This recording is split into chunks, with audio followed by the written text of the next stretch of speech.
Dear God, is she really digging for food? Michael Carter blinked, stunned by the sight unfolding in front of him through the half-open window of his Lincoln Town car. He leaned forward in his seat, the leather creaking beneath him, his breath caught. Then, almost whispering to himself, came the next blow. She's about to feed that baby moldy bread out of a garbage bin. Without hesitation, Michael pushed open the door and bolted into the frigid Chicago afternoon. "Sir, Mr. Carter, hold on." James, his driver, shouted from the front. But it was too late. Michael, only 45 but already hailed as one of the most influential investors in the Midwest, sprinted across the icy sidewalk. Slush splashed against his designer shoes, but he barely felt it. All that mattered was the little girl crouched next to the city trash can, lifting a piece of stale, green-spotted bread to the lips of the toddler she held close to her chest. "Wait, stop," Michael called out. He reached her in 2 long strides, just in time to gently but firmly grab her wrist, halting her hand midair. If you felt something watching this, give it a like to show you're not alone. Comment where you're watching from, someone near you might be watching too. And don't forget to subscribe for more stories that matter. The girl gasped, instantly recoiling. "Let go of me," she cried, her voice shrill with panic. The little boy in her arms stirred, letting out a weak whimper. From behind, Tyson, the ever-watchful head of Michael's security, came rushing over. "Sir, step back. You shouldn't." Michael didn't even glance at him.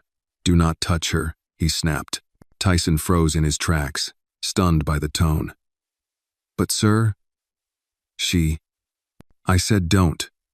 Michael's voice cut like ice. "Back off." He turned to the girl, his hands raised in surrender. "I'm sorry. I didn't mean to scare you." Her eyes, wide and defiant, were filled with fear and something else, mistrust. Her grip on the baby boy tightened. "He's hungry," she said softly, teeth chattering. "He's been crying since morning." Michael's heart twisted. "I know, and I'm not here to hurt you. My name's Michael. What's yours?" The girl hesitated, then said, "Anna." Michael gave a soft nod. "And your brother?" "Caleb." "Anna," he said gently. "Can I take you both somewhere warm? Somewhere you can eat something real? There's a diner right across the street. Pancakes, eggs, hot chocolate. Anything you want." Anna took a step back. "No," she said quickly. "We don't go with strangers." Michael blinked, surprised by the fear in her voice. "It's just food," he assured her. "No tricks. I'll even sit at a different table if that helps." She shook her head again, her arms tightening around Caleb like he might be snatched away. "You saying that? But people lie. Adults always lie." Her words stunned him. He studied her small face, her eyes too old for her years, hardened by something he couldn't yet name. What had this child seen? What had been done to her that made her flinch from kindness? Michael's voice softened. "You don't trust people." She didn't answer, but her silence was loud enough. He sighed. "You're not wrong to be careful." A gust of wind whipped through the street, rattling loose wrappers and swirling dust. Anna winced, burying Caleb's face into her coat. Michael quickly shrugged off his wool scarf and held it out. "For him," he said. Anna hesitated, then slowly reached out and took it. She wrapped it carefully around her brother's head. Tyson, still watching nearby, stepped forward again. "Mr. Carter, you're late for your 2 o'clock. Let's get moving." Michael ignored him. He couldn't tear his eyes from Anna. Something in her, not just the poverty, but the pride, reminded him of a winter long ago. He had been 9. His mom had worked 2 jobs and still couldn't afford heat. He remembered holding his little brother under a pile of coats, both of them shivering. He'd found a bruised apple in a dumpster behind the corner store. He had almost fed it to his brother before his mom caught him and slapped it out of his hand. "Not like this," she had cried. "Not like this." And now, here stood a girl doing exactly what he had almost done. Michael swallowed hard. "Anna, I'm not trying to fix everything, but can I at least buy you lunch?" Anna looked at the diner again, bright windows glowing with warmth. Then she turned back, her eyes wary. "I ain't sitting at no table where people stare." "You can sit by the window," he offered. "I'll sit where you can see me. No one will bother you." After a long pause, Anna nodded. "Okay. But if he cries..." We leave. Michael smiled. Deal.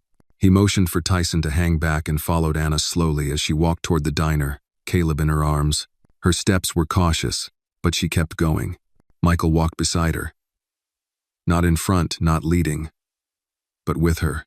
As they crossed the street, he whispered to himself, "She's just a kid, and she already trusts no one." Then louder, to the sky as much as to himself, "What the hell happened to us?" The bell above the diner door jingled sharply as Michael pushed it open, holding it wide for Anna and her little brother. Warmth rushed out into the cold Chicago air, fogging the lenses of his glasses. Anna stepped in slowly, wary and silent, clutching Caleb close to her chest like he might be taken from her at any moment. Michael stepped in behind them, brushing snow from his shoulders.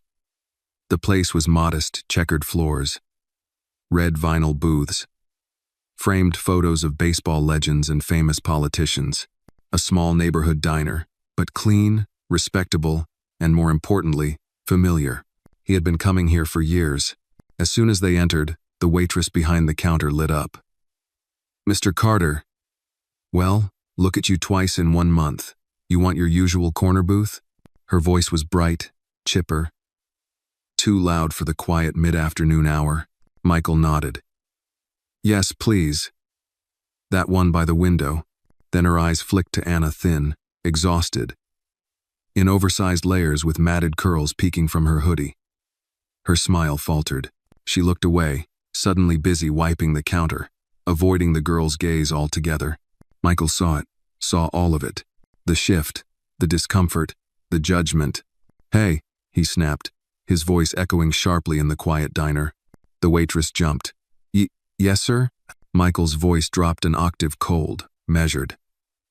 "You looked at that little girl like she wasn't human." I didn't mean," she stammered, eyes wide now. "You smiled at me like I was holding a gold card," he continued, stepping toward her. "But the second you saw her, you looked like someone just walked dog dirt through your door." "Sir, I don't give a damn what you were just doing," Michael said. He turned toward the kitchen. "Get your manager out here, now." Anna froze, clutching Caleb tighter. Her eyes darted between Michael and the waitress, confused and nervous. A tall man in a grease-stained apron appeared from the back a moment later. "Mr. Carter, is there a problem?" Michael pointed. "Fire her, today." The manager blinked. "Excuse me?" "She treated this child like trash," Michael said. "In front of me. In front of God. You want me to keep coming here?" "She goes. Now." The waitress gasped. "You can't." But the manager had already pulled her aside, whispering sternly as she was led toward the kitchen. Michael exhaled, turned to Anna, and his voice softened. "Come on, let's sit." Anna followed him to the booth near the window, sliding in hesitantly. Caleb whimpered, but she rocked him gently, whispering something in his ear. Michael took the seat beside them, giving them space but staying close. Another waitress, one who hadn't seen the scene, appeared moments later, offering menus with an apologetic smile. "I'll get hot chocolates for the kids and coffee for you, sir." Michael nodded. "Thank you." Anna stared at the menu, not touching it. "You can get anything you want," Michael said gently. "No limits." Anna's fingers curled under the table. "You don't gotta say that. I know what people really think." Michael shook his head. "No, you don't. But maybe someday, I'll tell you what I used to think. Right now, let's just get warm." Caleb coughed again, and Anna pulled him closer. Her eyes shimmered with something between anger and grief. "Where's your mom?" Michael asked gently. She didn't answer for a long time. Then, in a voice dry and tight, she said, "She's gone." Michael's face fell. "Gone?" "She died last week," Anna whispered, eyes fixed on her brother. "Hospital said her body gave out. She'd been sick too long." "I'm so sorry," Michael said. Anna shook her head. "They put us in a place after. Said it was temporary. But no one was nice to Caleb. They kept yelling at him for crying. One lady grabbed his arm too hard. I saw it." Michael clenched his jaw. "So I ran." Anna continued. "I took him and we ran. Ain't nobody taking care of us but me." "And your father?" he asked. "I don't know who he is." Michael exhaled slowly. The pieces fell into place like bricks. A mother gone. No father. A terrified little girl shielding her brother from a world that had failed her at every turn. "Anna," he said carefully, "there are safe places. I know some. Places where they'd never hurt you or him." She shook her head. "You say that, but you don't know." People smile. Then they turn. Her voice cracked on the last word. Michael paused. "You're right. I don't know everyone. But I know myself. And I know what it means to be afraid." She looked up at him, eyes narrow. "You ever been this scared?" "I have," he said. "I was 9. My brother was 6. We were locked out in a snowstorm for 4 hours before someone let us in, and that someone saved our lives." Anna blinked. Her fork hovered over the plate of pancakes the waitress had just brought. "I'm not asking you to trust me forever," Michael said. "Just enough to eat. Maybe enough to sleep somewhere safe tonight." Anna didn't speak. She cut a piece of pancake, fed Caleb first, then took a bite herself. Michael watched her with quiet awe. This girl, this 8-year-old child, had been through more in a week than most adults in a lifetime, and yet she still fed her brother first. For now, he wouldn't press, but he'd already made his decision. He wouldn't let this be the end of their story. The late afternoon light outside had faded into a soft gray as snow began to drift past the diner windows. Inside, the heat hummed through the vents, and Caleb was asleep now, his small head resting in Anna's lap, his fingers sticky with syrup.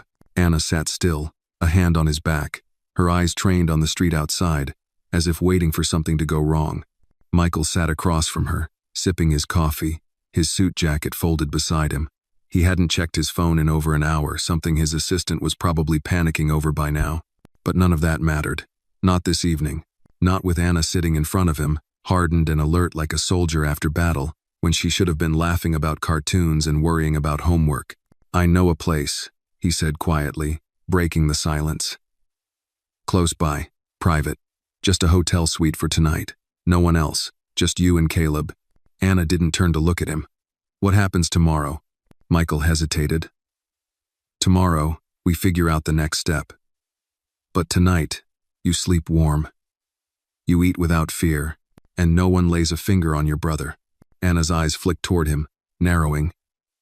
"And you won't call no social workers?" "Not unless you ask me to," he said. "I'm not trying to take anything from you." She looked down at Caleb. "They always say that. The grown-ups. Then they take everything." Michael leaned forward slightly. "I swear to you, Anna, this isn't about taking. This is about giving you space to breathe." A long silence followed. Anna looked back at the pancakes. Most of them were gone. She'd eaten more than she realized. Her body had given in before her mind could protest. Finally, she nodded once. Michael stood slowly. "I'll call the car around." Outside, the snowfall had thickened. Streetlights cast a gentle orange glow on the sidewalks. Tyson, who had waited discreetly in the SUV down the street, pulled the vehicle up without needing to be called. Michael helped Anna into the back seat, and she gently cradled Caleb, who barely stirred as they settled in. The warmth of the leather seats wrapped around them like a soft blanket. The drive was quiet, save for the muffled hum of the tires over snow-slick streets. Anna didn't speak, but her eyes kept moving from the shadows between buildings to the glowing signs, to Michael's face in the rearview mirror. She was measuring, weighing trust with every mile. They pulled up in front of the Lakeshore Monarch, one of the most discreet luxury residences in Chicago. Michael's home away from home, where even the bellhops knew not to ask questions. Tyson opened the door, and Michael stepped out first, then turned to Anna. "I'll carry him if you'd like." She clutched Caleb closer. "I got him." Michael nodded without argument. Inside, the front desk clerk straightened at the sight of Michael, his demeanor respectful but without the usual over-the-top flattery. "Evening, Mr. Carter. Shall I prepare your usual suite?" Michael shook his head. "Different floor. East Tower. Quiet." The clerk typed swiftly. "Absolutely, sir. We'll need a few minutes for housekeeping to." "Number, do it now. Don't clean it. Just bring extra blankets, milk, and something for kids, light snacks." "Yes, sir." The elevator ride was silent. Anna held Caleb tightly, Her eyes watched the numbers rise. When they reached the 12th floor, the doors opened to a quiet hallway with soft carpeting and minimalist art. No signs of chaos, no shouting, just peace. Michael unlocked the suite and stepped aside. It was spacious but understated, soft lighting, plush seating, a small kitchen, and 2 bedrooms down a short hall. Anna stepped in cautiously. Her feet made no sound on the carpet. Caleb stirred, opened his eyes slightly, but didn't cry. "You can have either bedroom," Michael said, "or both." Anna walked slowly to the larger room, then turned to Michael. "You're not staying? I'll be in a suite downstairs. If anything happens, call the front desk. I'll give them instructions. You'll be safe." She hesitated, then whispered, "Thank you." Michael nodded. "Try to sleep." He left without pressing further, closing the door quietly behind him. That night, sleep came harder to Michael than he'd expected. He sat on the sofa in his downstairs suite, a glass of bourbon untouched on the table. His laptop screen glowed with unread emails and meeting reminders. He scrolled past them all. Instead, he opened an old folder, scanned photos from his childhood. There he was, barefoot in a sagging shirt, standing next to his brother outside their first foster home. His mother had been gone only a week then. They didn't know it would be forever. He remembered the way people had looked at them like charity cases, like burdens. He hadn't thought of that in years. Until Anna, she wasn't just another case. She was a mirror, and she was too young to carry that much fire in her eyes. His phone buzzed. "Tyson, you all right?" Michael asked when he picked up. "Yeah. Just wanted to say, I saw what you did back at the diner." Michael didn't answer. "You ever think," Tyson continued, "that maybe she's not the one you're saving?" Michael exhaled through his nose. "Maybe not." They hung up. Michael stood and walked to the window, watching the snow fall against the dark skyline. Somewhere, 12 floors up, a little girl and her brother were sleeping safely for the first time in days. And for tonight, that was enough. Anna woke before the sun did. The hotel room was quiet, still cloaked in soft gray shadows. For a few disorienting seconds, she forgot where she was. Then she remembered the soft sheets, the hum of the heater, the warm milk someone had left by the bed. Caleb was curled beside her, breathing softly, a toy fire truck left mysteriously on the nightstand resting beside his little hand. She sat up, listening. No yelling. No banging on doors. No other children crying in the night. Just silence. She crept out of bed, feet barely making a sound on the plush carpet. Slowly, she walked to the door, cracked it open, and peeked into the living area. Everything was untouched. A tray of fruit, toast, and small boxes of cereal had been placed on the coffee table. There was even a note in simple handwriting. "Eat what you like. I'll be back later. M." Her stomach growled, but she ignored it. She padded across the room and pulled back one of the heavy curtains. Below, the city was waking up, cars rolling slowly on slushy streets. Early joggers in winter gear. Clouds of breath visible in the morning air. She pressed her hand to the glass, her thoughts distant. Caleb stirred in the other room, and she rushed back. He sat up, rubbing his eyes. "Where are we?" "In a hotel," Anna whispered. "Safe for now." Caleb's lip trembled. "Mama?" Anna froze.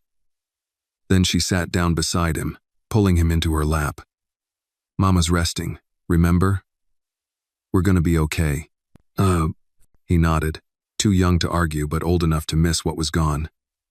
She held him for a long time. Around 9, there was a soft knock. Anna jumped. "It's me, Michael," came a calm voice from behind the door. Anna moved quickly, shielding Caleb. "What do you want?" "Just breakfast, and maybe a plan." She opened the door a few inches, peeking through the chain. Michael stood there in a black coat, holding a paper bag and 2 cups of coffee. "I didn't come empty-handed," he said. "There's hot chocolate inside." Anna opened the door fully but stepped back, still holding Caleb's hand tightly. Michael stepped in and looked around. "You slept?" "A little." "Good." He placed the bag on the table. "There's more food here than we can eat. Thought we could talk." Anna crossed her arms. "About what?" "About what you want. I want to be left alone. Michael raised an eyebrow. Alone? With a toddler? In winter? No school? No doctor? No help? Anna's jaw tightened. I've done it so far. I'm not saying you haven't, he said, sitting down slowly. But what if I could give you space to breathe, not take control? She looked skeptical. You're a billionaire. People like you always want something. Michael chuckled. What could I want from an 8-year-old? Anna didn't answer. Let me tell you a story, he said, reaching for his coffee. There was a kid named Mike. He lost his mom, too. Lived in shelters. Got moved from place to place. Never trusted anyone. One day, someone helped him. Just once. Didn't ask for anything. That one day changed everything.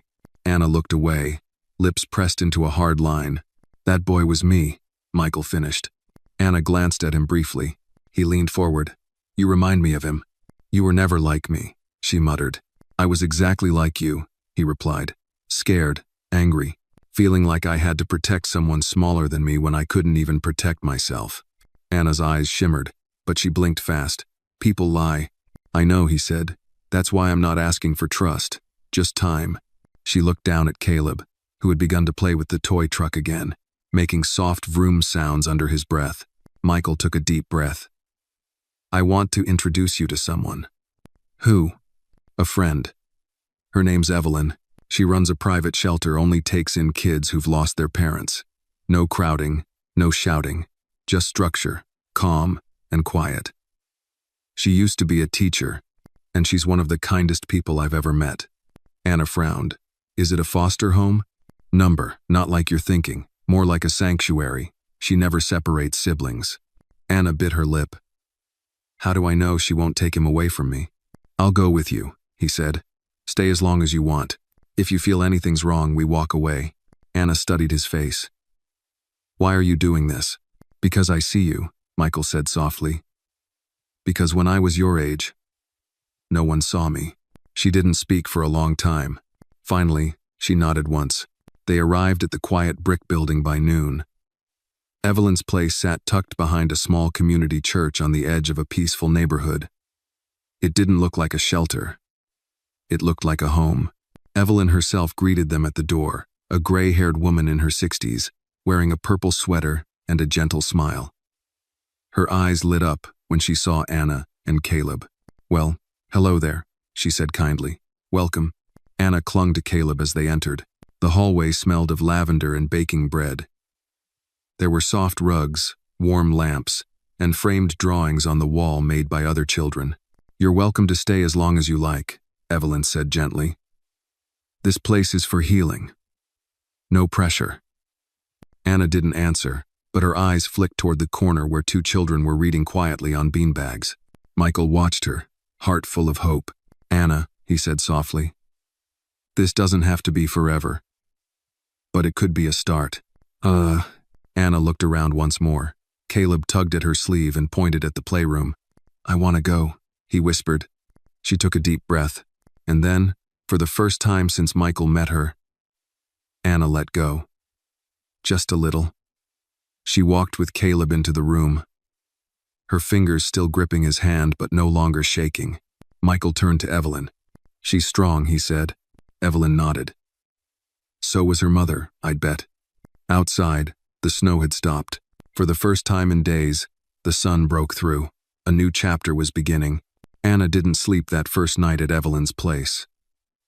Though the room was quiet and the bed soft, her eyes remained open long after the lights dimmed.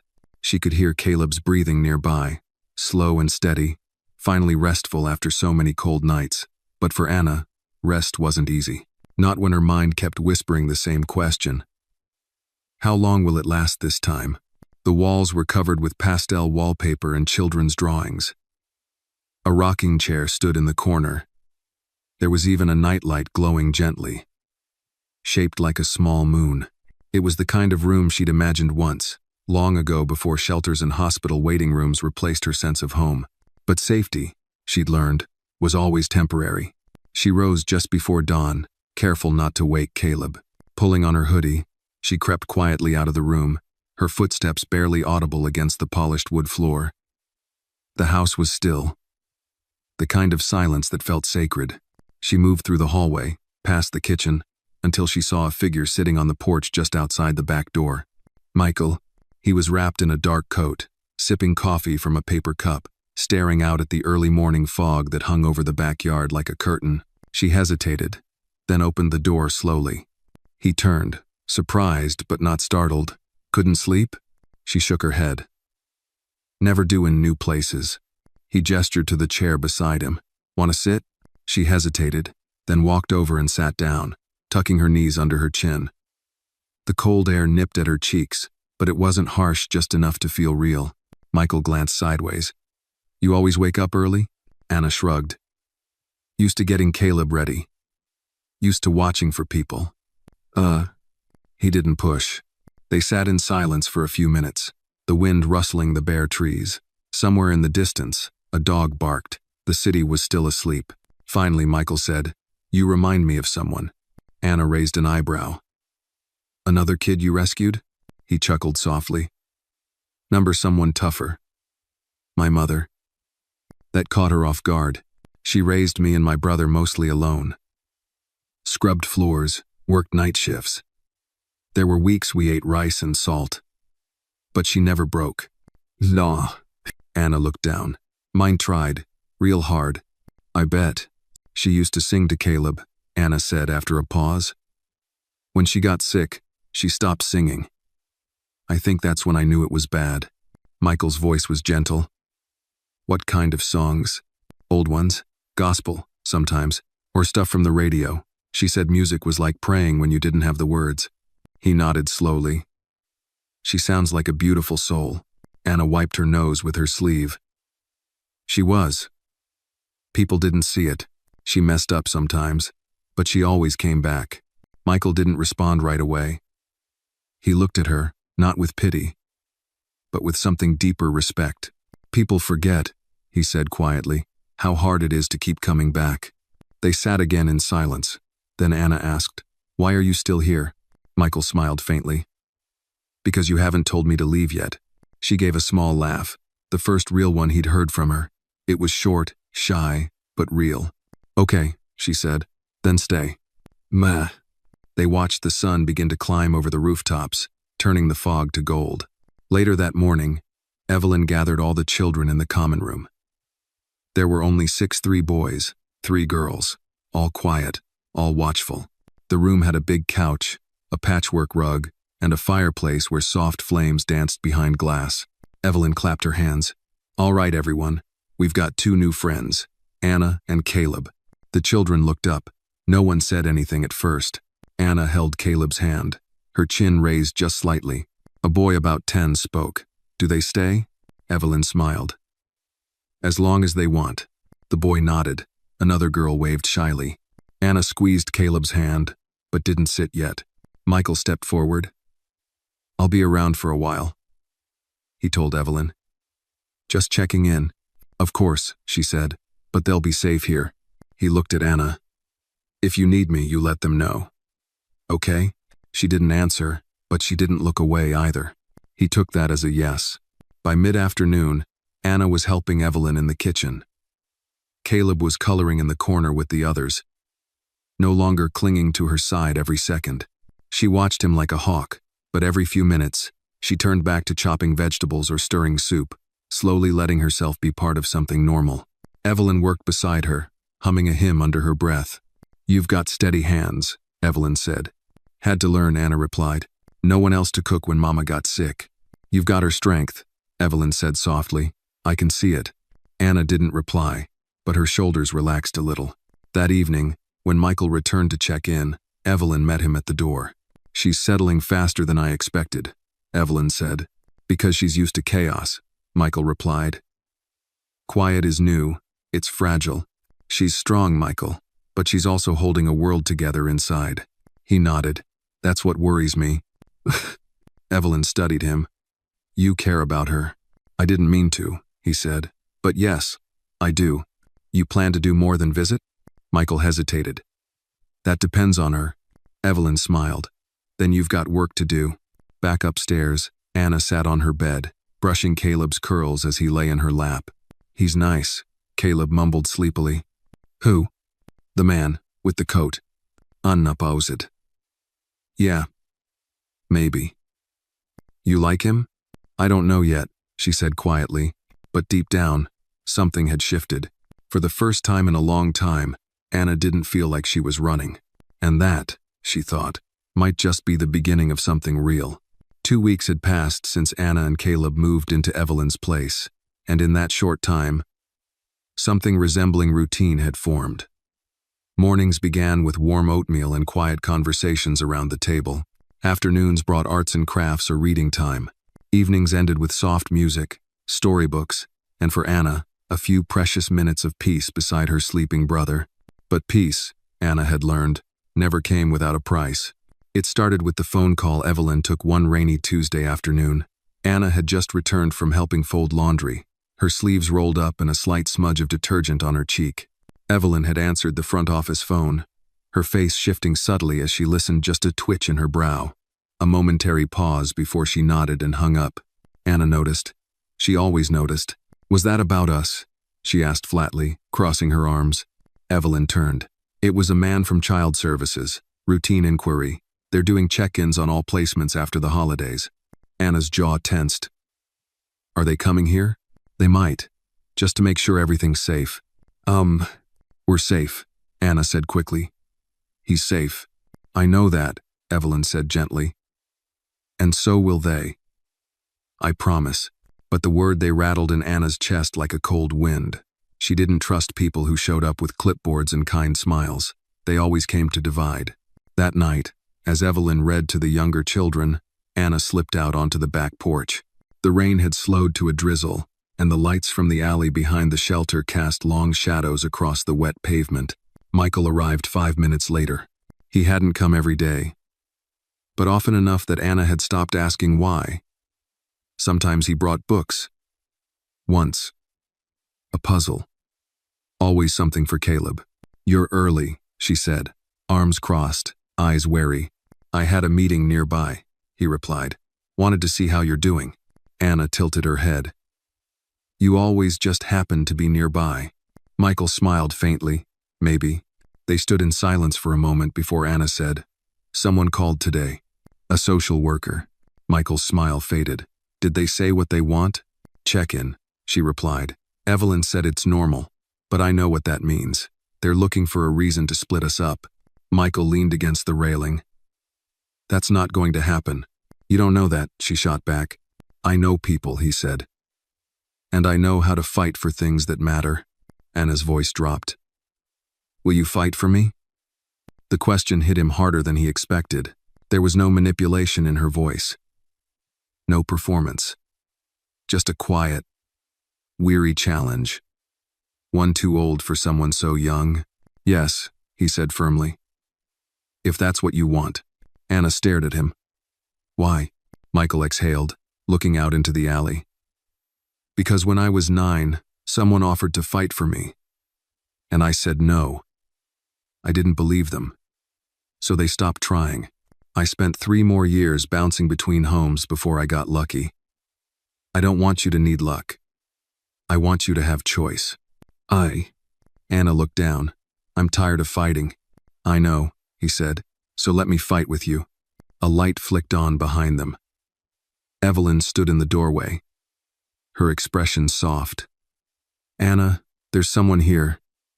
She says she's from Family Services. Anna froze. Michael turned to Evelyn. Tell her she can wait. Evelyn nodded and disappeared inside. Michael turned back to Anna.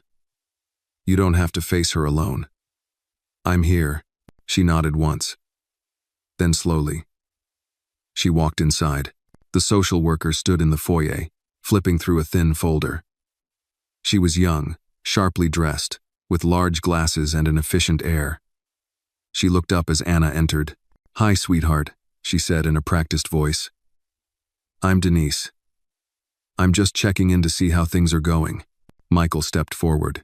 She doesn't have to answer questions without support. Denise's eyes flicked to him. And you are? Michael Carter, he said calmly. Her advocate.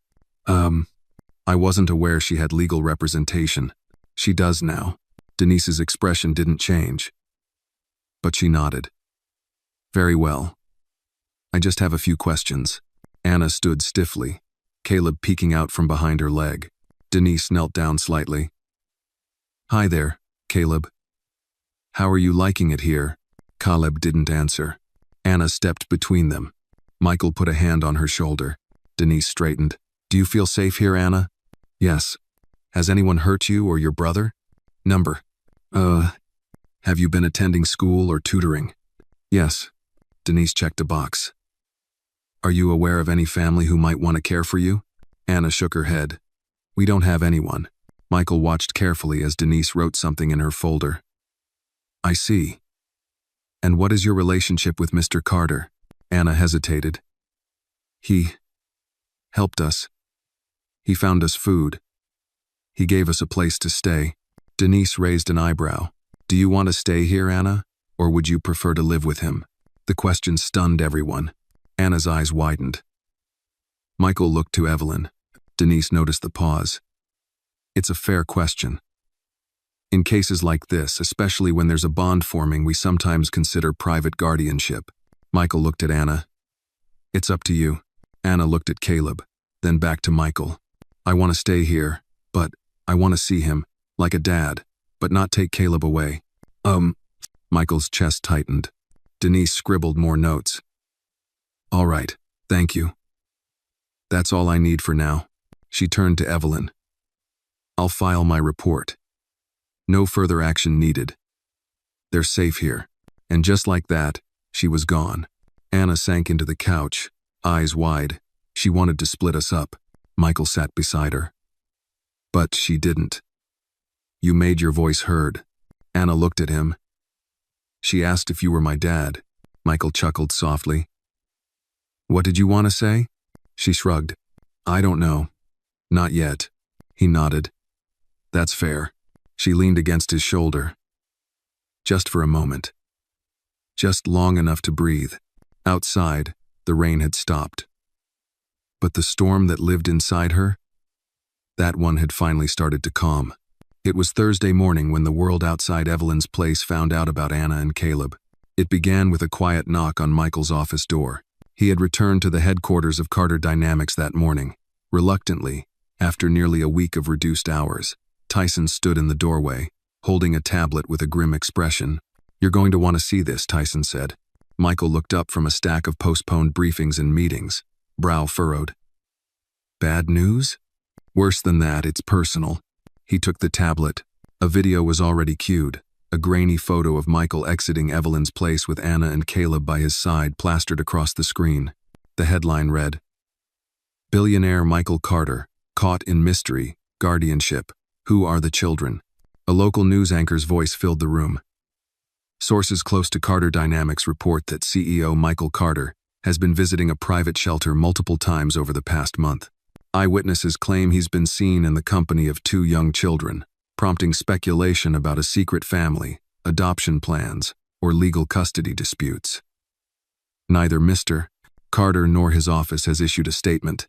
Michael lowered the tablet slowly, his jaw clenched. Tyson waited. You want me to handle it? No, Michael said. Call media. Set up a statement. This needs to be addressed immediately. And Evelyn? Tyson asked. Michael stood. She's the first call.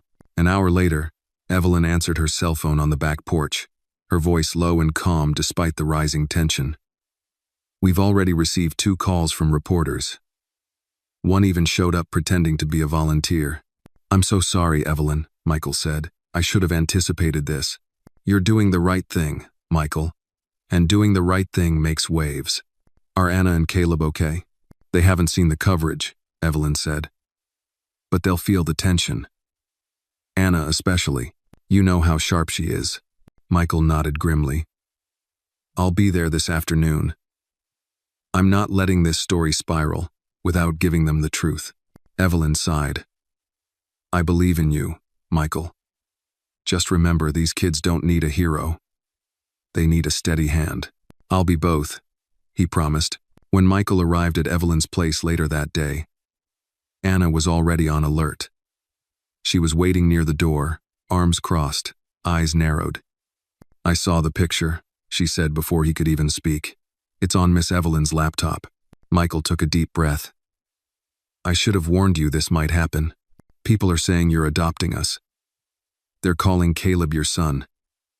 They're lying. They're guessing. He corrected gently. And they're scared of something they don't understand. Anna's voice cracked slightly. What if they take us away because of this? What if they say you're bad? Michael crouched to her level. Anna, no one is taking you. And I'm not going to disappear because people talk. But they always do, she said. They talk, they twist stuff, then they forget. But we're the ones stuck in the mess after. He looked into her eyes. Do you trust me? I'm trying, she whispered. That's all I ask. He placed a hand over his chest. I'm going to make a public statement. I'll tell them the truth. That you're not a secret. That you're brave and smart. And that I care about you deeply. Her eyes searched his face. Will you say our names? Only if you say it's okay. She hesitated, then nodded slowly. Okay. But only our first names. You got it. And don't let them turn it into a charity story. I'm not a project. Michael's lips quirked upward. No, you're not. You're a force.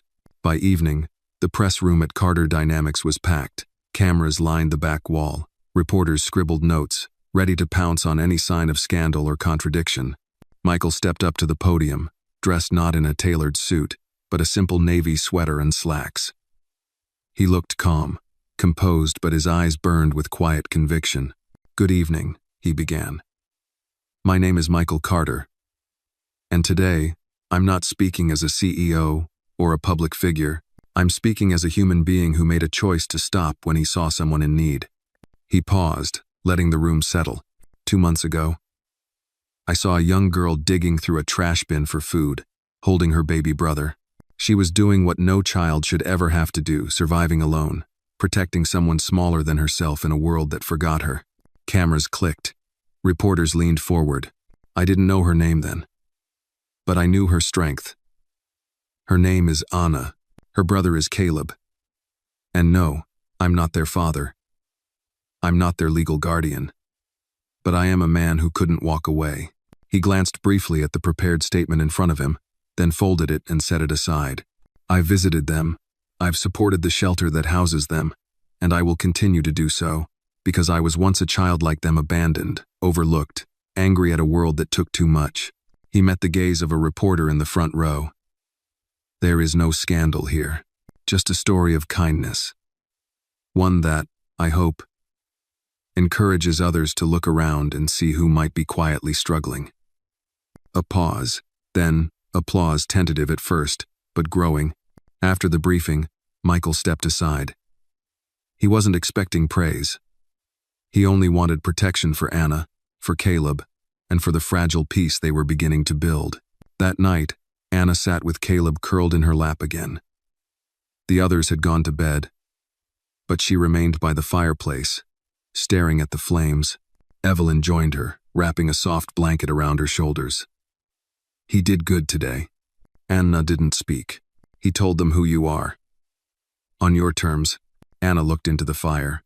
Do you think people will leave us alone now? Some will, some won't. But now, the truth is out there. Anna leaned her head back. I don't want to be a story. I know, Evelyn said. But sometimes, stories are how people survive. After a long pause, Anna whispered. He said he wasn't my dad. Evelyn tilted her head. And how did that make you feel? Anna thought for a moment. Relieved.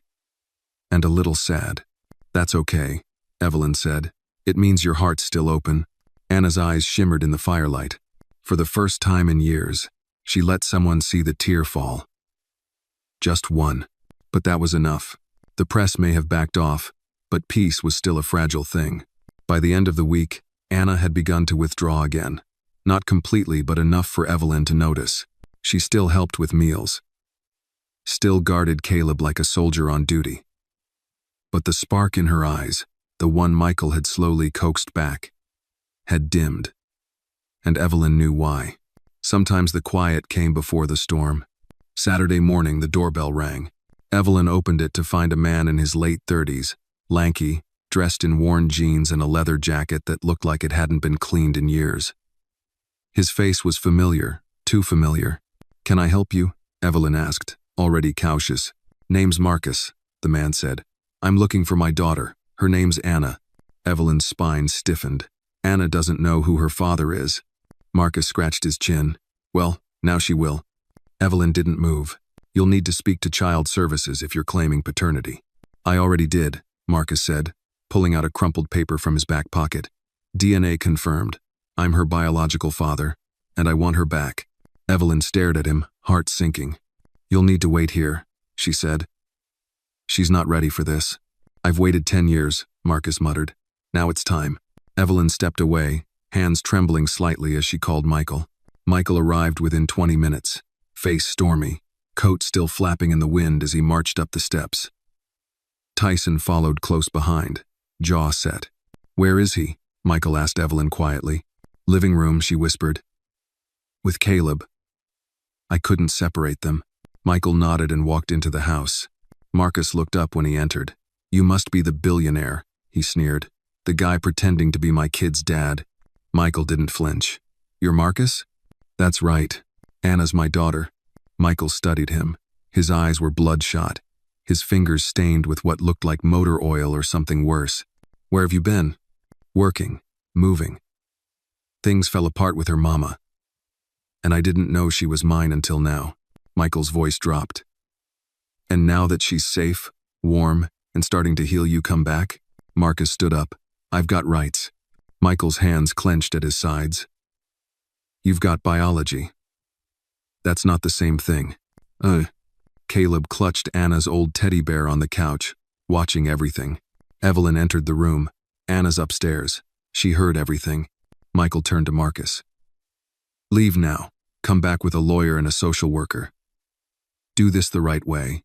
I want to see her." Michael stepped forward, voice like steel. "She doesn't want to see you. I'm her father. You're a stranger who let her mother die alone." The room went silent. Marcus stared at him. For a moment, something in his face cracked, then hardened. "I'll be back," he said, "with paperwork. You can't keep her." As he stormed out, the front door slammed behind him, shaking the frame. Upstairs, Anna sat on the floor of the shared bedroom, arms wrapped tightly around her knees. Her back was pressed to the wall, her breathing fast and shallow. Evelyn approached slowly. "He's gone, sweetheart." Anna didn't respond. "He said he's your father." She shook her head. "Number? He's just the man who left. You don't have to see him." "I don't want to," Anna whispered. Michael entered then, crouching beside her. "You're safe, I swear." She looked at him, eyes wild. "Is he going to take me?" "Number. Even if the court says he can?" Michael swallowed hard. "We'll fight it. I'll find the best lawyer. We'll make your voice heard. You're not property, Anna. You're a person. And people don't get handed off like furniture." She wiped her eyes angrily. "He left us. I remember Mama crying at night. I remember hiding in the closet when she begged him to come back." Michael felt his throat tighten. "He doesn't get to show up now and act like he cares." Michael nodded. "No, he doesn't." Anna's voice dropped. "You're more of a dad than he'll ever be." Michael's heart stopped for a moment. "I'm not trying to replace anyone," he said quietly, "but I'll be here, no matter what happens." She nodded, not ready to say more, but her body leaned just slightly toward him. The next day, Evelyn met with a pro bono lawyer. Michael had hired an older black woman named Lillian Grant, with silver hair and sharp eyes that missed nothing. She sat across the table from Anna in the common room, her tone calm but firm. "We're going to make sure you're heard, Anna," Lillian said. "You're old enough now that the court must consider your wishes." Anna looked up. "Even if he's my real dad?" "Especially then," Lillian said. "A parent is more than DNA." Michael nodded. "And you've got all of us in your corner." Anna exhaled slowly. "Okay." Lillian smiled gently. "Then let's get to work."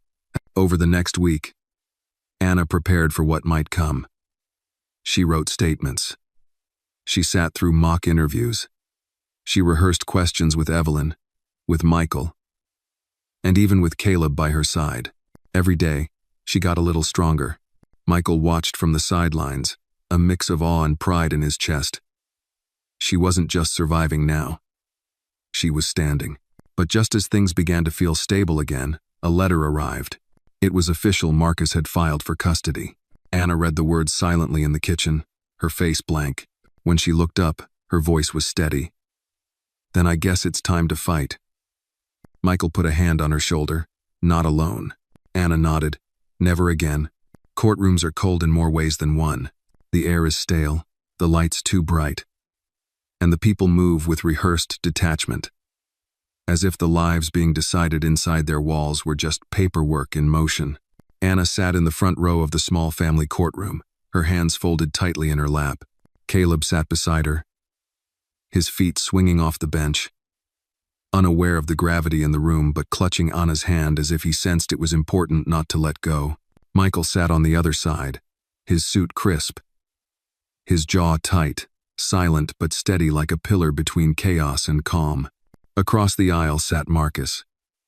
His hair had been trimmed, his jacket pressed, but his eyes still carried that jittery restlessness. He kept shifting in his seat, tapping one foot as if anxious for the moment he'd get to speak. His lawyer, a lean man with slicked back hair and a voice too smooth, whispered something in his ear. Marcus nodded, barely listening. Lillian Grant, calm and commanding in her dark green suit, leaned over to Anna. "The judge is fair," she whispered. "She listens. Just speak the truth, and let the rest follow." Anna nodded, her heart thudding. She wasn't afraid of Marcus anymore.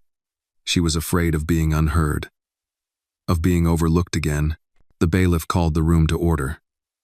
Everyone stood. Judge Helen Marks entered, glasses perched on her nose, a streak of silver in her hair. She looked over the courtroom with the weariness of someone who'd seen too many broken families and too many selfish arguments wrapped in legal language. "Be seated," she said, then turned to the docket. "This is a custody hearing regarding minor child Anna Fields and her younger sibling Caleb Fields. Petition brought forward by Marcus Hayes, biological father of Anna Fields." She looked up, peering over her glasses. "Let's begin with opening statements." Marcus's lawyer stood. "Your Honor, my client recently discovered he is the biological father of Anna Fields through a certified paternity test. He seeks custody to re-establish his parental relationship and fulfill the duties he was unaware he had." Lillian rose next. "Your Honor, we do not dispute the biology. We dispute the bond. Mr. Hayes has no prior relationship with Anna or Caleb, and his return was not initiated by love, but by publicity. Anna has lived the majority of her life without his involvement. And now, after her mother's death, she has found stability, safety, and emotional support at Evelyn's place.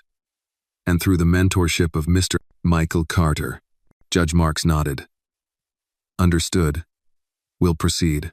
Witnesses were called. Evelyn testified first, her voice steady, recounting Anna's arrival, her emotional state, her fierce protectiveness of Caleb. She painted a picture of a young girl who had survived more than most adults. Then Michael took the stand. "Why are you involved in this case, Mr. Carter?" the judge asked. "I met Anna and Caleb when they were at their lowest," he said, voice calm but passionate. "They were hungry, scared, and invisible to the world. I couldn't walk away. And your intentions now? To support them however I can, legally, emotionally, not as a replacement father but as someone who sees their worth." Do you seek custody?" the judge pressed. "No, Your Honor," he said firmly. "This hearing is not about me. It's about their safety and choice." When Marcus was called, he shifted uncomfortably in his seat. His lawyer guided him through a narrative how he didn't know, how the mother never contacted him, how he regretted the years lost. "And now?" Lillian asked during cross-examination. "What exactly changed?" Marcus hesitated. "I saw the press, saw the story. I thought maybe it's time. Maybe I could do better now." "Do better now," Lillian repeated softly. "Where were you when Anna turned 5? Or when her mother got sick? Or when they slept on the floor of an abandoned gas station?" His jaw clenched. "I didn't know, but you know now. And instead of earning her trust, you're asking the court to hand her over. Do you even know her favorite color? Silence. Her brother's birthday? Nothing. Thank you. No further questions. Judge Marks looked weary. Call Anna Fields to the stand. Anna stood slowly. Her feet felt heavy, like she was walking through water. But when she reached the witness seat, her spine straightened. Anna, the judge said gently, you understand why we're here today? Yes, Your Honor, she replied clearly. Do you want to live with Mr. Hayes? Anna looked at Marcus. Then at Caleb, who was now coloring quietly beside Evelyn. No, she said. He's not my family. He's just someone who showed up. Do you understand he's your biological father? I understand he left my mom, she said. I understand he never looked for me. Not when we were in shelters. Not when she got sick. He didn't show up then. Why now? Judge Marks remained quiet. Anna continued. I don't want to be moved again. I don't want Caleb to grow up with someone who sees him as baggage. We're not a fresh start. We're survivors. And do you feel safe where you are now? Anna's voice trembled but didn't break. For the first time in my life, yes. Judge Marks looked at her a moment longer, then said, You may step down. Anna returned to her seat beside Caleb. Michael reached out and gently squeezed her shoulder. She didn't pull away. An hour later, the ruling came. After reviewing the evidence, testimony, and the emotional well-being of the minor children, the court denies Mr. Hayes' petition for custody. The children will remain under the supervision of Evelyn's place, with Mr. Eve Carter's ongoing involvement noted in the case file as a trusted advocate. Marcus stood furious. This isn't over. Judge Marks fixed him with a glare. Mr. Hayes, if you continue to shout in my courtroom, I will hold you in contempt. Your petition was not denied out of malice, but out of mercy for a child who deserves more than reappearing ghosts. He stormed out. Anna didn't cheer. She didn't cry. She just exhaled long and deep like a weight she'd been carrying for years had finally cracked loose. Michael leaned in. You okay? Anna looked at him. I think so. I don't feel scared anymore. That's how you know you won. She looked down at Caleb, then back at Michael. We won. 2 weeks after the custody hearing, spring had begun to stretch across the city.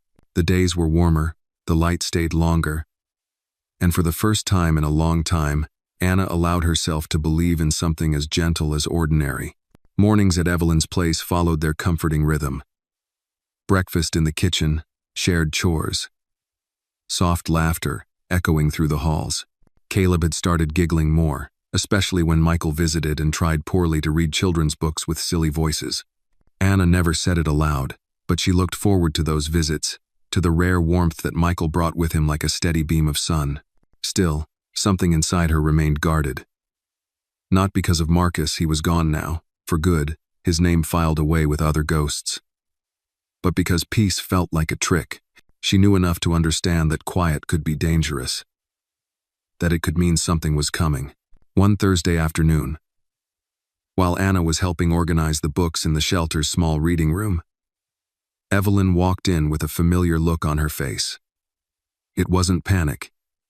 It wasn't joy either. It was something in between. Anna, she said gently. Michael would like to see you. He's downstairs. Anna set down the book she was holding. Why? Evelyn smiled softly. He didn't say, but he brought something. Or rather, someone. Anna's brows pulled together. Who? Evelyn didn't answer. She just nodded toward the door. Anna descended the stairs slowly, her heart beating a little too fast. At the bottom of the steps, standing in the foyer, was Michael, and beside him was an older woman with silver curls and warm brown eyes, dressed in a modest floral blouse and jeans. Her hands were clasped in front of her. Anna, Michael said, his voice low. This is Mrs. Clara. She used to know your mother, a long time ago.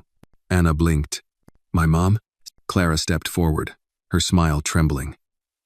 I was her neighbor, back when she first moved to Cleveland. Before things got hard. Anna stared at her, uncertain. Clara continued. Your mom, Janelle, she used to work weekends with me at the diner. We were close, She was kind, funny, brave. After she got pregnant, things got complicated. She didn't tell anyone who the father was, not even me. But she never stopped loving you. Anna's throat tightened.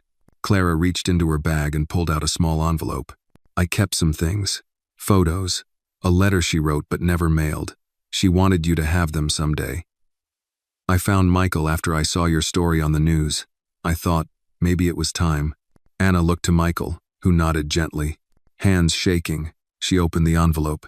Inside were 3 faded photographs, one of a younger version of her mother laughing in the sunlight, another of a newborn swaddled in a hospital blanket, and the third, a picture of Janelle holding baby Anna, smiling despite the exhaustion in her eyes. Anna's breath hitched. Then she unfolded the letter. The handwriting was uneven, hurried, but unmistakably tender. My Anna, I don't know when you'll read this. I don't know if you'll remember the sound of my voice or the way I held you those nights you were scared. But I need you to know that I loved you from the very first kick. I tried my best. I tried to keep us safe. If I failed, I'm sorry. I never meant to leave you behind. You are strong. You are good. And you are never alone. Love, Mama. Tears streamed down Anna's face, silently. She held the letter to her chest, her entire body trembling. Clara reached out, gently brushing a tear from Anna's cheek. She would have been so proud of you. Anna nodded, unable to speak. Michael stepped forward, placing a comforting hand on her shoulder. You deserve to know the whole truth. Anna finally looked up. Why now? Because, Clara said softly, sometimes grief waits until we're strong enough to carry it. Later that evening, Anna sat outside on the back steps, the letter still clutched in her hands. The sunset had painted the sky in gentle oranges and deep lavender. And Caleb sat on the grass chasing a butterfly with a stick, laughing in bursts. Michael joined her silently, sitting beside her without speaking.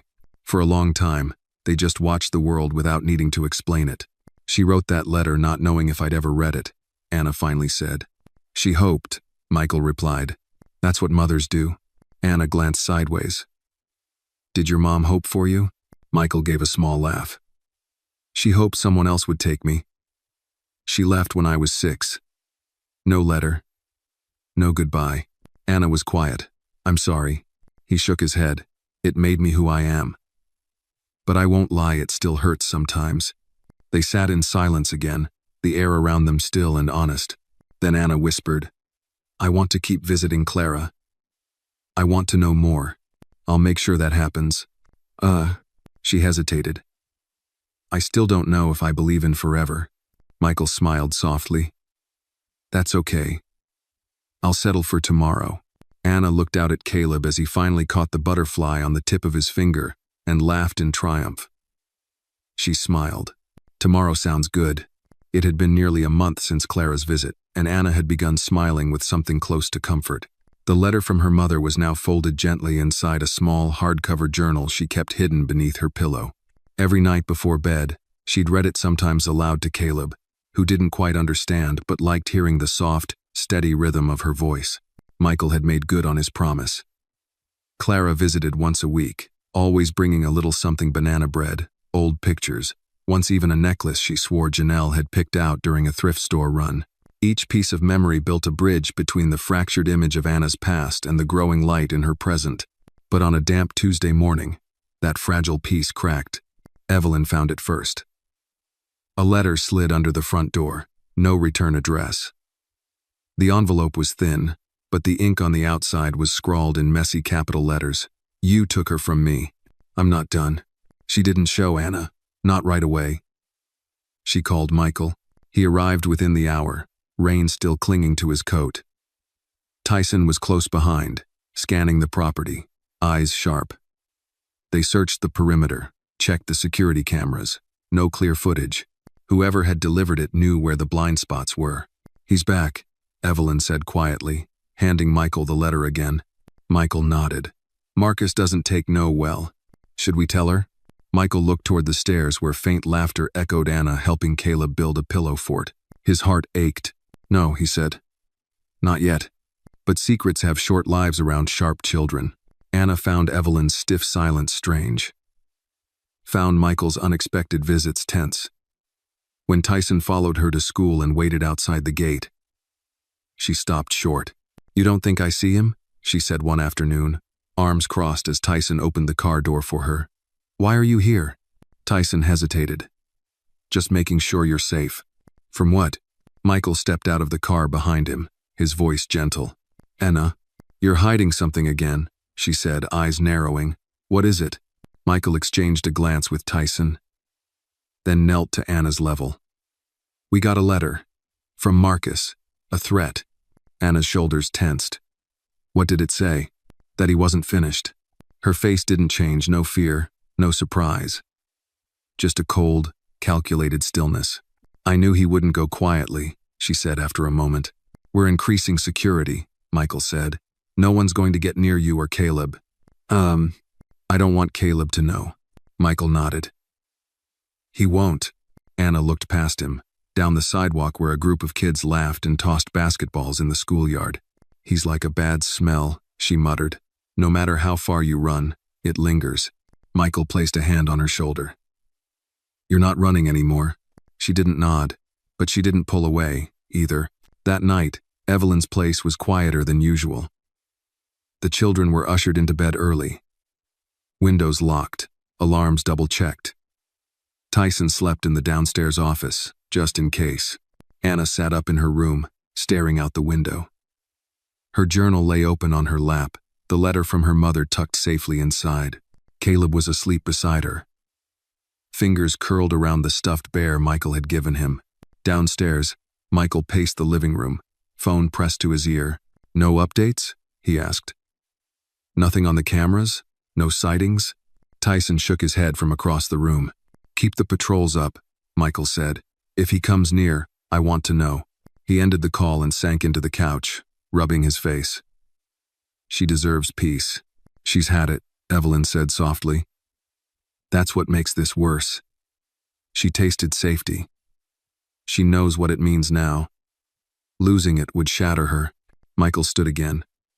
"I won't let that happen." But outside, somewhere in the shadows just beyond the streetlights, someone was watching.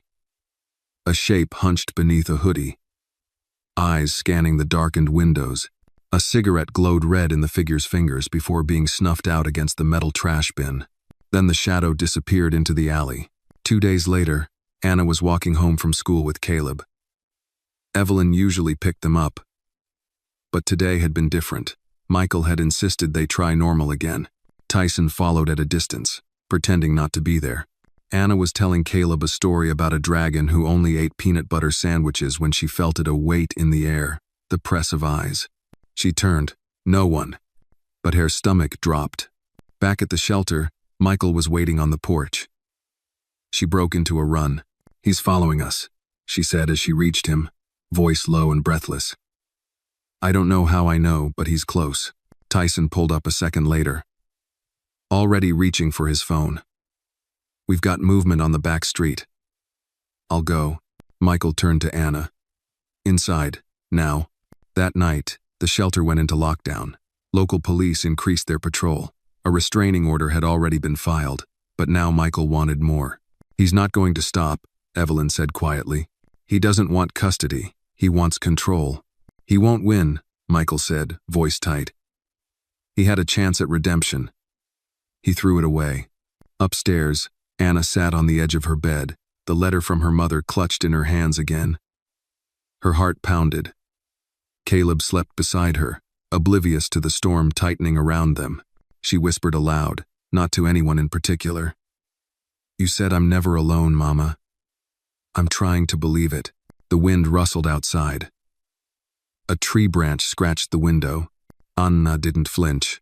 She slid the letter back into her journal and stood, walking to the window. She stared into the night, her chin lifted. Then she whispered, "Come if you want, Marcus. I'm not afraid of you anymore." The morning after Anna whispered into the dark, the city awoke to gray skies and the promise of rain. The mood inside Evelyn's place was equally heavy.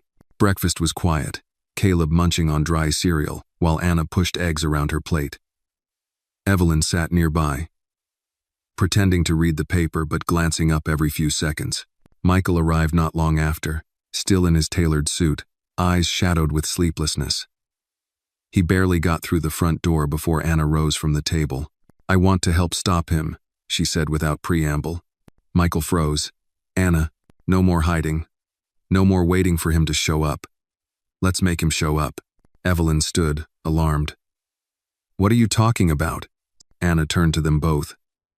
"He's stalking us. He wants control, right? So let's give him a reason to come close." "A trap." Tyson, who had entered just behind Michael, raised an eyebrow. "She's not wrong." Michael rubbed his temples. "She's also a child." "I'm not asking to be bait," Anna said firmly. "I'm asking to be smart." Tyson pulled out his phone. "We've already got police patrols. But they're spread thin. If he's circling us, we need something he won't expect." Anna folded her arms. "Like me standing outside the shelter at the same time every day." "No," Evelyn said. "Absolutely not." But Michael was quiet. "She wouldn't be alone," Tyson added. "I'd be nearby. And if he tries anything, we catch him," Anna finished. Michael looked between them. His heart warred with every instinct inside him. But Marcus wasn't going to vanish on his own. And Anna was right, she'd survived worse. She wasn't the frightened little girl from the trash pile anymore. "Okay," he said finally. 1 hour. Same time every day. You walk Caleb home from school, and Tyson is within 10 feet the entire time. We'll notify the police." Anna nodded. "And Anna," Michael's voice softened, "you don't owe us this. You're not the reason he's a threat." "I know," she said, "but I'm the reason he won't win." For the next 3 days, they followed the routine. Anna and Caleb walked home slowly, sticking to the same route. Tyson loomed like a silent guardian from the shadows. Police patrol cars passed every 15 minutes, flashing lights just enough to remind the world that someone was watching. Marcus didn't appear. Not the first day, not the second, but on the 4th day, something shifted. Anna noticed it immediately, an old blue sedan parked near the corner of the block. It hadn't been there the day before. The windshield was cracked. The hood dented. Inside, a man sat low, head dipped behind a newspaper, though his eyes peeked over the edge. Locked on her, Anna felt the chill crawl down her spine. She didn't speak, didn't run. She kept walking, hand tight around Caleb's, and as they turned the corner toward the shelter, she nodded slightly just once. Tyson, already watching, made the call. "Target sighted. Corner of 5th and Maple, old blue sedan. Move in." Everything happened fast. 2 unmarked cruisers approached from opposite ends of the block. Tyson positioned himself between the sedan and the children.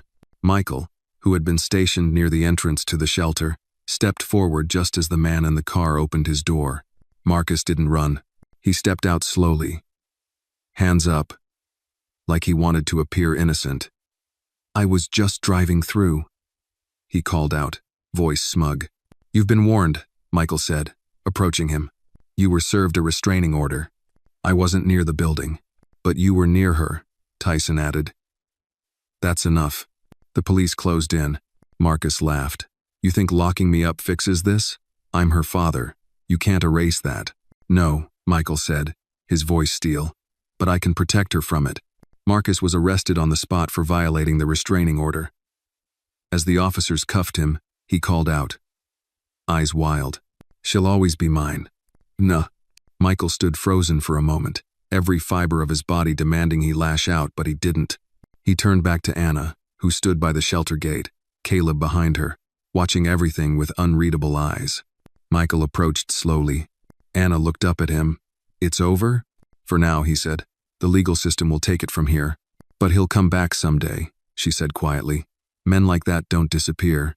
"No," Michael agreed. "But neither do girls like you." Anna gave him a small, tired smile. "That's the best thing anyone's ever said to me." Later that night, Evelyn baked cookies. It was something she did when the air inside the house was too heavy.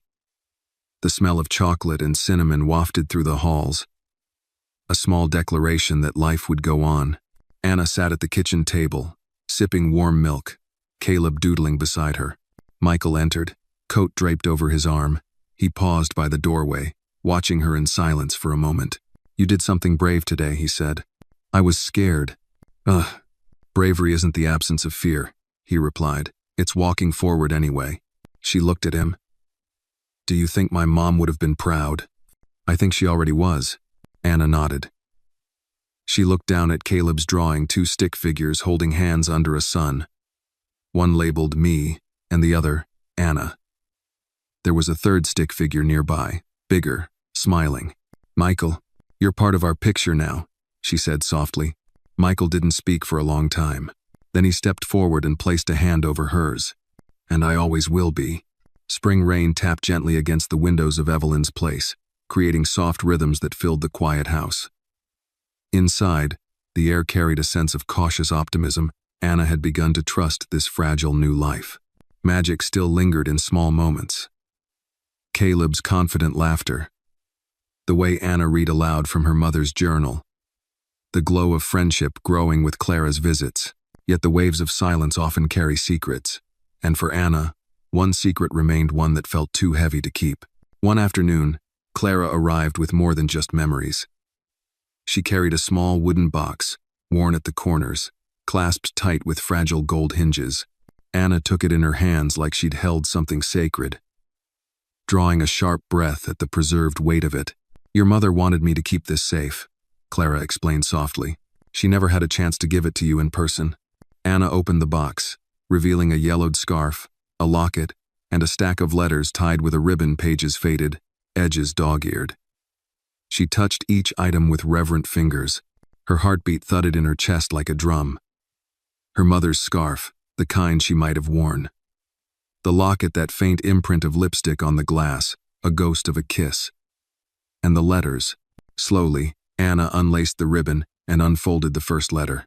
It wasn't from her mother this time. It was from a woman with careful handwriting, elegant and long practiced. Her grandmother. "Dear Anna," it began. "If you're reading this, my daughter is gone. I wish I could be there with you, to hold your hand and tell you I love you. But know this, you're the best of her. And I believe in the person you will become. Your past doesn't define you. You do." Anna blinked, tears slipping down her cheeks. Michael placed a careful hand on her shoulder. Clara sat beside her, both respectful of the quiet gravity between them. "This isn't an obligation," Michael offered. "Just a choice when you're ready." Anna inhaled, steadied herself. "I want them inside me. The stories, the words." She continued reading. The grandmother wrote of how Anna's mother had danced under streetlights as a child, fearless and full of laughter. She wrote of promises to do better, to send photos, but never did. She apologized for not being the grandmother Anna deserved, a sadness laced in every line.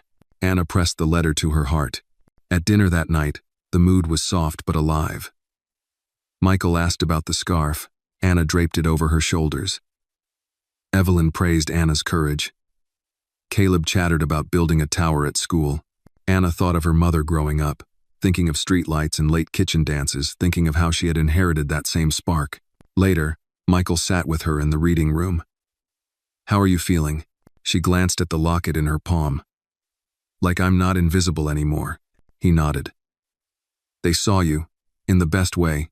A quiet dawn broke over Evelyn's place the next morning, and Anna stood on the back steps, the scarf wrapped around her like an embrace. She looked out at a world that once felt impossible and now, somehow, felt like beginning. Evelyn approached with 2 cups of hot chocolate. She offered one without speaking. Anna accepted, fingers curled around the warm mug. "Could we plant flowers today?" she asked. "Of course," Evelyn said. "What do you want?" "Marigolds," Anna said. "They remind me of sunshine through rain." Michael joined them then, carrying a small bag of bulbs. As they knelt together in the damp earth, planting hope one bulb at a time, Anna felt something settle inside. She whispered into the petals of the soil, "This time, I get to grow." Outside, the rain ceased. Inside, hearts aligned by truth finally, home. By the time the sun peeked through the clouds, baby green shoots had emerged from the earth behind Evelyn's place. Marigolds now pulsed with life, golden heads nodding in the morning breeze, a promise of warmth and renewal tugged gently in Anna's chest. In the kitchen, breakfast smelled of fresh cinnamon rolls and simmering coffee. Anna poured syrup over her stack, Caleb busy hitting each roll with wide-eyed delight. Michael, leaning against the counter, watched them with a slow smile. Clara arrived shortly after, carrying more photos, snapshots of Janelle's childhood birthday parties, scrawled captions fading with time. She placed them beside Anna's plate. One photo caught Anna's attention. Her mother atop a bicycle, wind in her curls, laughing into the camera. Anna traced the image softly. She looked free. She whispered. She was, Clara said, voice gentle, before everything else weighed on her. Michael reached over and tapped Anna's shoulder. You're free now. Anna swallowed against the lump in her throat. I'm trying. Breakfast passed with laughter as Caleb created pancake faces on his plate. Anna finally let herself enjoy it without guilt. It felt like permission. Permission to still be a kid, amid all the weight she carried. Later, Anna stood at the bus stop for the first time without glancing over her shoulder. Vanessa, another older girl from the shelter, waved at her. Morning, Anna, Vanessa said. Morning, Anna replied, voice steadier than she felt. The bus rolled in, and Anna climbed aboard with Caleb under her arm. She chose to sit near the window, sun spilling in. This was normal. This was hers.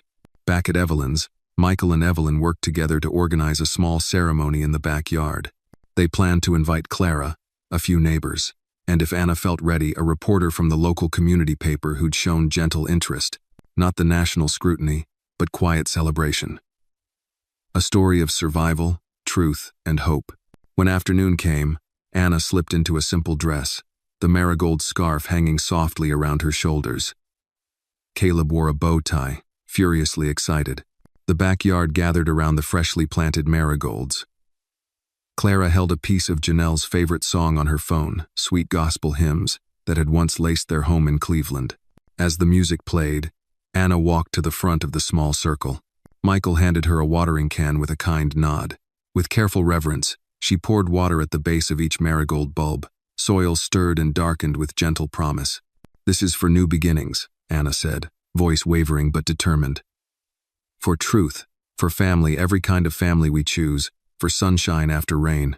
Clara wiped her eyes. From the tree branches overhead, bird songs answered like applause. Evelyn gently folded her arms around Anna. Michael met her gaze, and in that moment, no words were needed. The roots they had planted within Anna's heart and among their unconventional family were deepening every day. Later, as dusk settled and strings of fairy lights bloomed overhead, Anna sat beside Michael and Clara.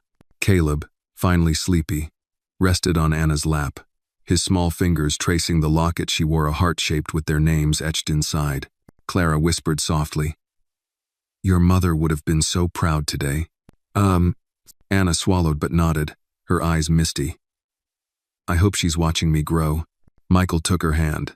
She is, and so are we. Under the glow of the lights, Anna let herself breathe.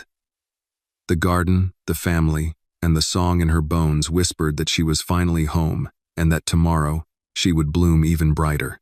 Spring turned slowly into summer, and with it came the true flourishing of the marigolds planted by Anna's own hands. Their golden faces seemed to glow in the late afternoon sun behind Evelyn's place, lighting the garden like a clasped promise that hope could really take root. Inside the house, life had grown calmer. Mornings began with the chatter of children, Caleb bouncing in his seat over pancakes, Anna reading the daily newspaper section aloud while Michael quietly took in the scene from the doorway. The laughter made the room seem larger, filled with an echo of warmth and belonging. One quiet Saturday, Anna climbed the back steps and then paused among the marigolds. She had invited her classmates for a small garden picnic, something simple, youthful, and bright.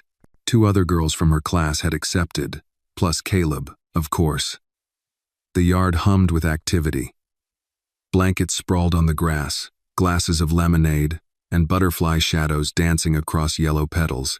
Clara placed her hand gently on Anna's shoulder. This is beautiful, she said softly.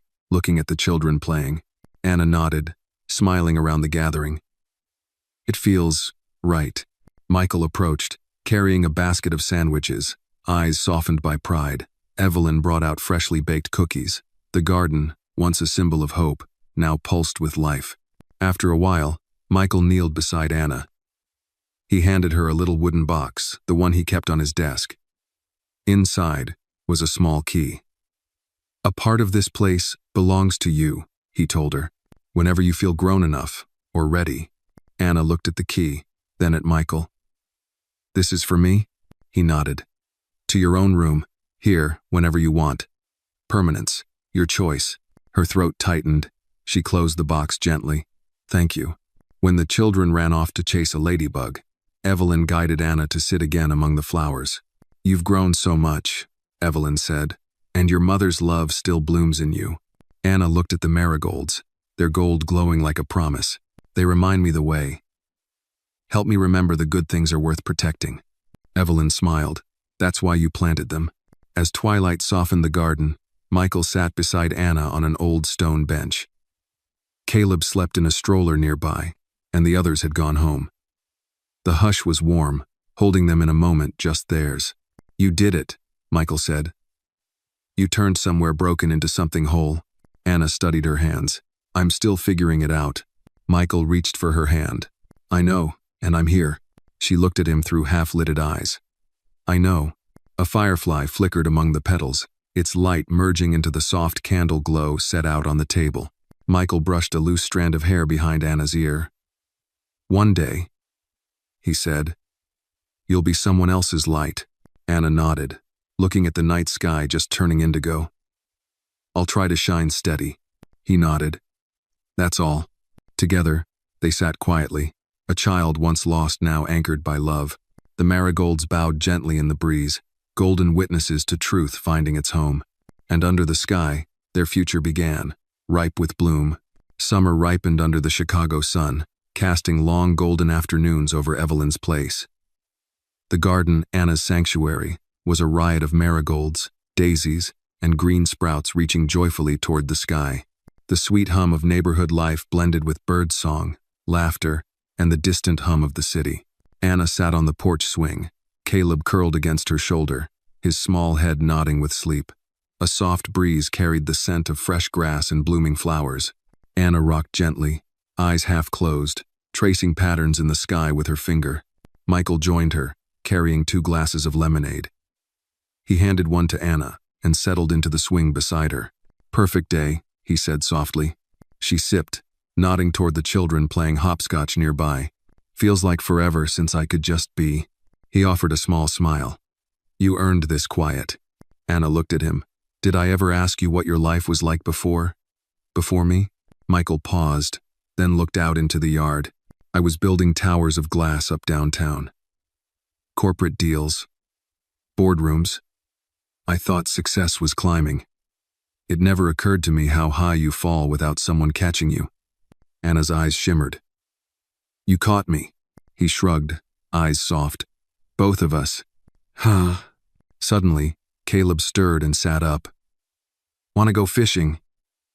he declared, rubbing his eyes. Anna laughed, brushing vision away. "Okay, buddy." She put Caleb down and stood. "Come on, Michael. We'll make a fishing day." Michael rose, ruffling Caleb's hair. "You got it. But first, help me pick out your room." Anna frowned. "My room?" Michael opened the door to the small guest house behind the main house, a quiet space with wooden floors and soft lighting. "It's yours," he said, handing her the key he'd given her earlier. Anna rolled the key in her palm. "Promise I can change anything?" Michael grinned. "Whatever feels like you." Anna's heart pinched. "Thank you." As dusk approached, Anna and Michael and Caleb, too young for fishing, retreated to the porch with crayons and paper. Anna drew a picture of the 3 of them under the garden arch, petals falling like a dozen suns. Michael watched her carefully. "Do you think someday you might want to call me Dad?" Anna paused, then looked up. "I'm not sure yet." "That's okay," Michael said quietly. "Just know I'll always be here whether you call me that or not." She considered the drawing, then smiled. "Can I write that down?" He nodded. I'd like that. Weeks rolled on. School started back up. Anna thrived, better grades, friends, confidence. Caleb learned to ride his bike. Evelyn's place became their constant, warm home. One evening, Michael took Anna aside. I have something to show you. He led her to his office, the high-rise view of the city behind them, dusk setting the skyline aflame. On his desk was a simple wooden box, varnished and warm to the touch. Inside were pages, handwritten letters from Janelle, collected from Clara and Evelyn, bound with a ribbon. Anna's breath caught. Michael placed his hand on her shoulder. They're yours, he said. Anna read through them slowly. Her mother's voice echoed. Stories of childhood dreams, regrets, love. One letter ended. I am with you even when I am not. Grow brave. Grow strong. Grow free. Anna closed the book, tears wet on her cheeks. I will. Michael pulled her into a careful hug. Outside, Chicago lights bloomed. And somewhere between the city glow and the garden's golden petals, Anna wrapped herself in truth and finally felt at home. Winter descended quietly on Chicago, frosting the edges of the garden where Anna's marigolds once blazed with summer brilliance. The air turned crisp, and snow began to lace Evelyn's place like a dusting of blessing. Windows glowed warmly against the chill. Inside, hearts were full, small, and sturdy. In the shape of family, Anna sat in the living room, curled under a thick blanket, reading the letters from her grandmother. Caleb played with wooden blocks, and Clara existed in the kitchen, stirring soup with gentle humming. The scent of simmering vegetables grounded the room in home. Michael entered, glasses spotted with frost from his walk, and paused at the sight. Anna's face absorbed the glow of the lamp, soft, determined. She looked up and smiled, a quiet beacon in a winter's hush. How are you? He asked, lowering himself gently beside her. She tucked the letter into her lap. Good. I'm ready. Oh, he nodded. I meant to show you sooner, but he reached for the fireplace mantel, pulling aside a framed photo of Anna, Caleb, and Clara from that garden ceremony. Behind it lay a small velvet box. Anna took it in her hand, rising to open it. Inside was a simple pendant, a tiny snowflake crafted from her mother's scarf threads, carefully preserved beneath glass. Michael had turned her mother's memory into something tangible, something Anna could wear, carry close to her heart through winters to come. Tears welled in Anna's eyes. She's here, she whispered. She always was, Michael replied softly. In that moment, the snow pressed gently against the window panes, as if affirming a promise. The candlelight danced on the pendant, and Anna's hand closed around it. Later, they all settled around the fireplace. The three of them, Anna, Caleb, Michael, shared stories of the past year, of planting, of hearing truth, of standing strong. Caleb lisped about the fish they'd hoped to catch in spring. Anna spoke of her plans to write her mother's story. Michael listened, his chest tight with pride and love. He reached for Anna's hand, intertwining their fingers. Outside, the snow fell more steadily. Each flake a silent reminder that seasons change, but roots hold firm. And inside, under soft lamplight, Anna breathed deeply and finally felt like herself, surrounded by care, memory, and the unfading promise of belonging. Winter may have blanketed the garden, but inside, hope burned as brightly as ever. The snow melted slowly, and spring tiptoed back into Chicago, stirring life in the garden behind Evelyn's place. Green shoots pushed through thawing soil, debuting delicate petals of resurrection.